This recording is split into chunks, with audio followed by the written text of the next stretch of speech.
Good evening and vanakkam, fellow Toastmasters and friends. Today, Toastmaster Ravin will present a Level 3 Project 2 speech, which is to deliver a speech with both intentional or unintentional body language.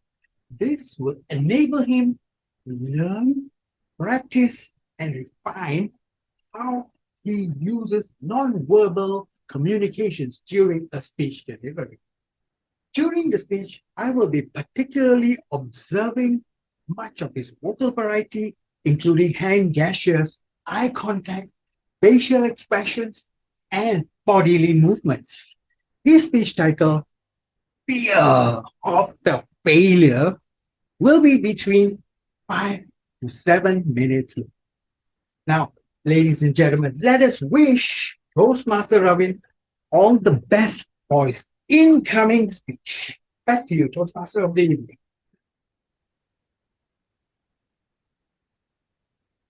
Our fear of failing can get the best of us if we let it.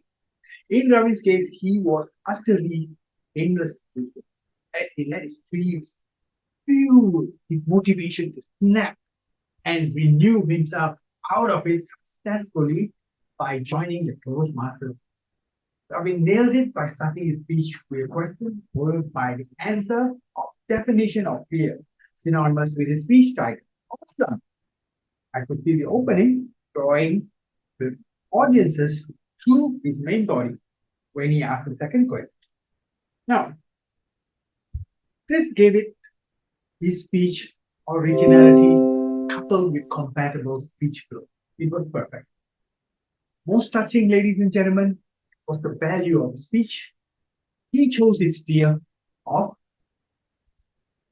having stage fright and how he decided to join those countries. Isn't his words still resonating while I'm speaking? Ladies and gentlemen, in terms of improvement, number one, the speech was blessed, reasonable volume and clarity. I would like to see Ravin use a softer tone, especially when he says he has stage. Well, it's good. He turned over. He had his screen background on, so I couldn't see gestures very clearly. Hope he can improve on it. Then, use of facial expression to describe emotional concerns can also be drawn. Like he says, suddenly a quote came to mind. Ladies and gentlemen, if he had paused a while, there would given time for audiences to think. And lastly, for a point of improvement, in the line of his speech towards the end, instead, he did give a good suggestion on the famous quote by Paulo Coelho. However, I would like to add on to this, if he had created a perfect loop for the closure of his speech, he should have thrown another question to the audience and said, I have already flipped my fear of failure. What about you? Now, ladies and gentlemen, wouldn't that have simply thrown you off your seat? So, fellow Toastmasters, if Ravin had summarized his speech, I believe, don't you think it would have been more captivating? Well, overall, his speech was a heartfelt and compelling one, which exemplified his values of hand gestures, eye contact, and facial expression.